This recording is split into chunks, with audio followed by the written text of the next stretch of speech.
Fear junkies are the ones lined up outside the haunted house, eager to spend their Friday night with zombies, possessed children, creepy clowns. Like Bill, they yell, "Scare me, go ahead, scare me." The fear phobes, on the other hand, are the ones waiting back in the car, wondering, oh my, why would anyone want to scare themselves silly? Well, they aren't all the only ones wondering. This Halloween, two scientists have teamed up to find out what we love about a good scare. And to do it, they set up shop at, where else? A haunted house. Let me introduce them. Margee Kerr is the sociologist-in-residence at ScareHouse. She's also an adjunct teacher instructor at Robert Morris University and the University of Pittsburgh. Welcome to Science Friday. Glad to be here. Happy Halloween. Happy Halloween to you. Greg Siegle is a neuroscientist and associate professor of psychiatry at the University of Pittsburgh School of Medicine. Happy Halloween to you. Happy Halloween, Era. Happy. Margee, tell us how do you become a sociologist in residence at a haunted house? Well, I'm very lucky. In 2008, I was working on my dissertation. I have a background working in research on health disparities, so looking at fear from a very different point of view. And I was extremely just stressed out, looking for something fun to do. I loved haunted houses. I went to ScareHouse, and I asked the owner, I said, what can I do to be more involved? And he handed over the data set for all of their customer survey responses. So I got to read about what customers thought was scary and why they thought it was scary. So it was great, and it completely took my research agenda in a new direction.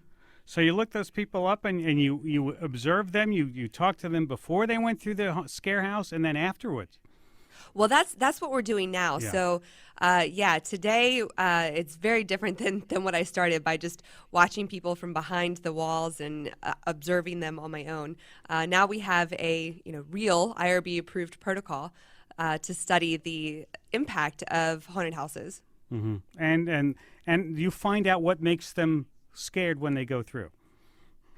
Well, that's not exactly the purpose of the study. The study is really meant to measure people before they go in to get an idea of where their anxiety levels are, what they're feeling before and then after, so that we can see what kind of impact these types of scares are having on people. Mm-hmm. Greg, how did the idea come to you to study a scare house and get involved with Margee?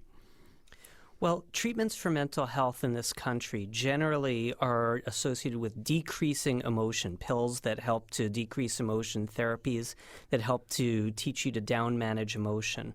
And when Margee was writing a book and she wanted to know something about the neuroscience of fear, she came to me and asked me about fear experiences. We started talking about her work with ScareHouse, and she said people would go through the ScareHouse and feel exhilarated. They would feel terrific afterward. And this is not consistent with the way we in psychiatry think of helping people to feel better. So we decided to say, why aren't we capitalizing on this effect? How do we understand it? Why are people feeling so happy when they get out of a ScareHouse? And how could we maybe start translating that into mental health intervention? So you actually scan people's brains before and after they go through the scare house? That's right. We bring them down to our lab, which is an industrial bathtub in the basement, and we have a whole bunch of computers there, an electroencephalography, or EEG. We hook everybody up to it, usually in pairs, and they do a bunch of cognitive tasks, go through ScareHouse, come back and do it again. And Margee, when you observe people going through the scare house, what do you notice about them? Well, I noticed that most people, they'll scream, but then they'll immediately start laughing. So it's really showing that ability of ours to recognize almost instantly that we're in a safe place and that we can, transition from being afraid to being happy and excited very quickly. And yeah, I watch people go through, they're screaming, they're laughing, and then they come out the other side and they're giving each other high fives, hugs.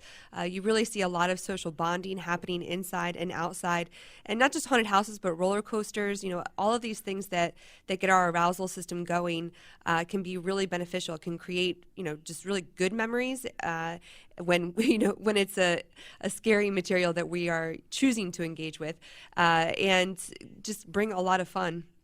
Our number 844-724-8255 if you'd like to talk about being scared. Maybe you like to get scared and maybe you hate being scared. Tell us why. 844-724-8255. You can also tweet us at SciFri, SCIFRI. You mentioned roller coasters and you mentioned haunted house in the same breath. Are they the same kind of scare?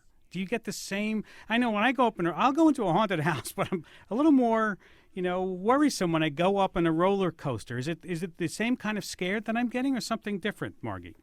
Well, it can be. So the threat response can be the same under both circumstances, but in a haunted house, you're also going to have lots of other triggers, other kinds of scares that may take a little bit longer to sort of sink into what you are remembering about any kind of different situation that a haunted house may put you in. So it's not as much as of a physical thrill, whereas a roller coaster lasting for 2 minutes is all just your complete kind of lizard brain going into action and feeling all of the great chemicals. Mm-hmm. But in a haunted house, when you're there for an extended period of time, you've got a lot more time to think about where you are and the storyline, and maybe dig in a little bit deeper psychologically. Greg, do we know what's going on in your brain when you're on a roller coaster or scary situation? We know a bunch about what's going on in scary situations. We haven't done so much measurement of people on roller coasters yet. But with scary situations, at least, as Margee said, a lot of the lizard brain turns on, the very oldest parts of our brain that say something scary is around. One of the differences, as you were saying, between haunted houses and roller coasters is that the haunted houses also capitalize on a very old brain system in the cerebellum that computes differences between what we expect and what's actually happening, so our errors. And those errors in our predictions really give us pause. So, for example, you can't tickle yourself because you know what's coming. When someone else tickles you, you have a big reaction because of the unexpected element. And that's the cerebellum computing these differences and saying, oh, what's going on? In the haunted house, that's all around you. Yeah, but you're going to be scared in a haunted house. You're going to be scared on a roller coaster. You get scared, unlike you won't laugh when you know that the laugh, you're being tickled. What's the difference there? So you know that you're going to be scared. You don't know how or why. It turns out that the fear centers in our brain, areas like the amygdala, respond a lot to the whites of eyes. So somebody is scared. You know there's something that there's to be scared about, but you don't know what.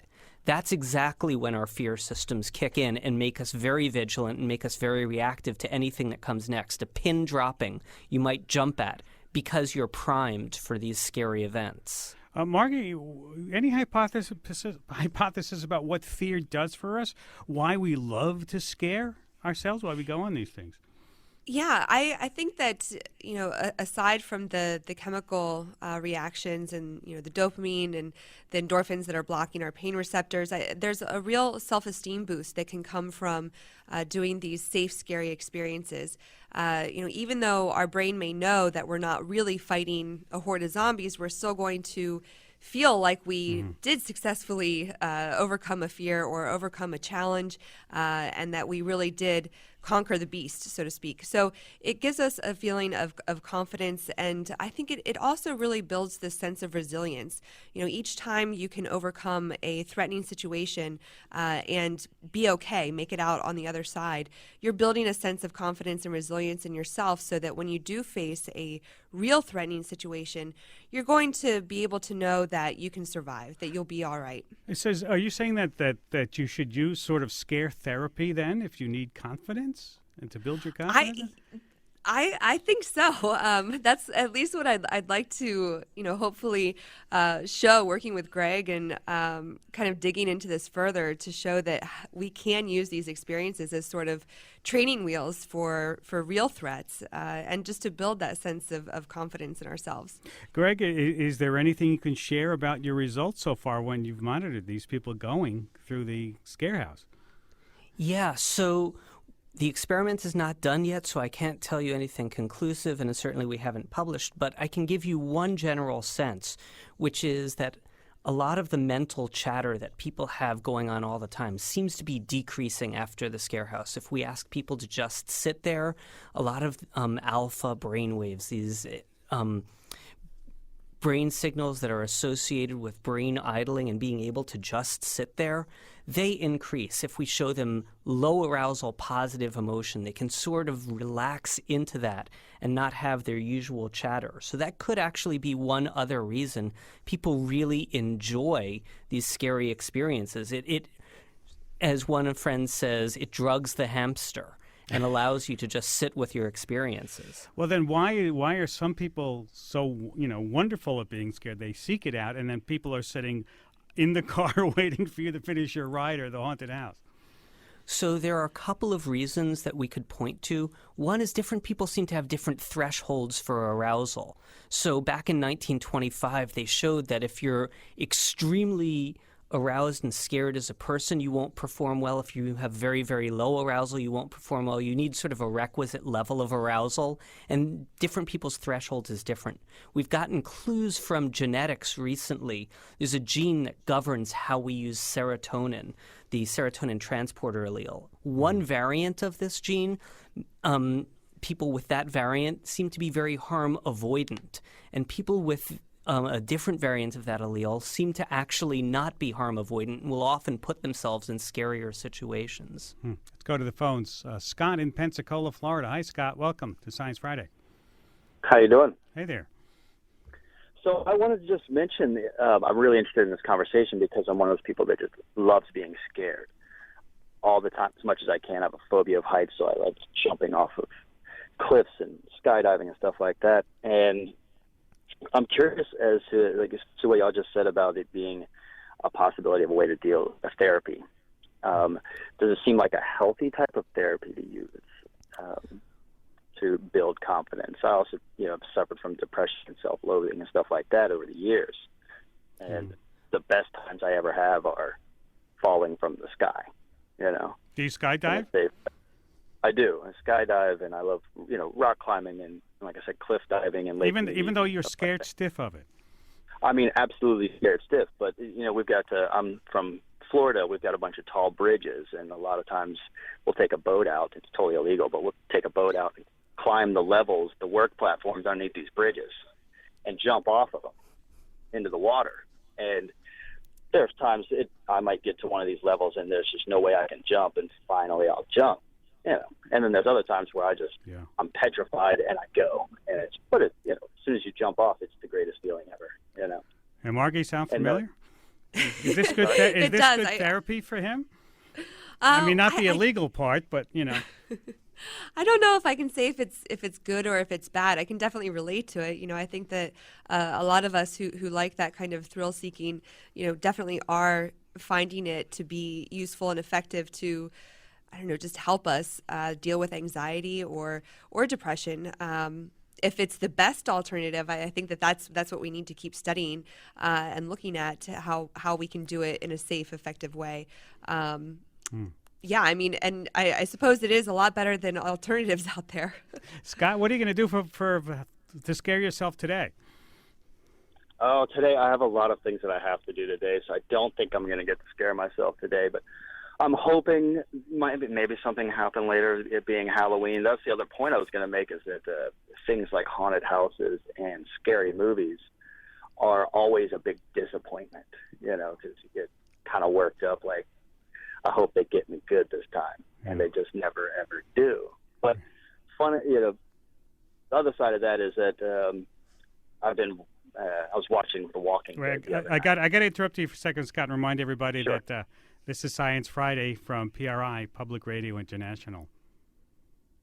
Walking Dead, big for you? Watching The Walking Dead. I'm actually watching old seasons right now, getting back into it. But I was sitting in my room the other night, the lights off, it was 10 o'clock at night, and I'm watching it, and something, I don't even remember what it was, happened, but a thought went through my head, and I looked to my window, and all of a sudden my heart rate went up, and I felt scared for a few minutes, and I just, I just sat there reveling in it. It was increased heart rate and fear and tension that went on for a few minutes, and then it faded off, and and I sat there enjoying the moment for a moment. Well, wishing you more scary moments today, Scott. Thanks for calling us.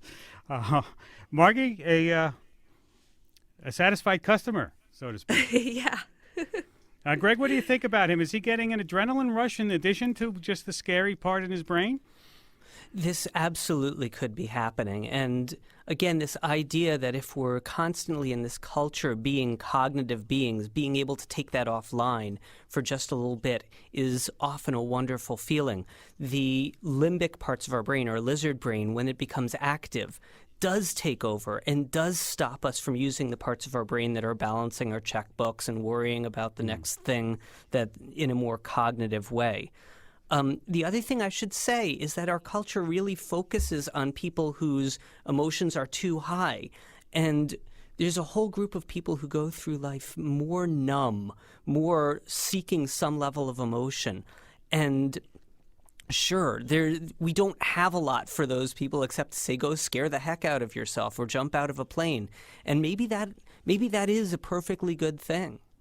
Margee, do different cultures find different things scary? I mean, Well, there are some universal ways to trigger the threat response, but looking at it from a more cultural sociological perspective, you do see different trends in iconic monsters across cultures.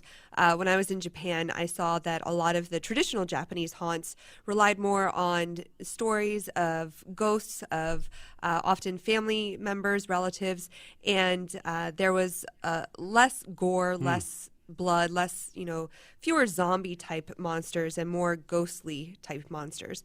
So I noticed that. And then in South America, in Bogota, they don't have a tremendous haunted house industry at all. And they don't have a lot of scary movies that do very well in the ratings that are produced in Colombia. A lot of the TV shows that are in the horror genre don't do as well. So I've been looking at that connection between, the risk of actual threat and engagement with scary material. all right, we're going to have to leave it there. Maybe we'll pick it up next year. Happy Halloween to both of you. Margee Thank you. Kerr, Happy Halloween. Greg Siegle.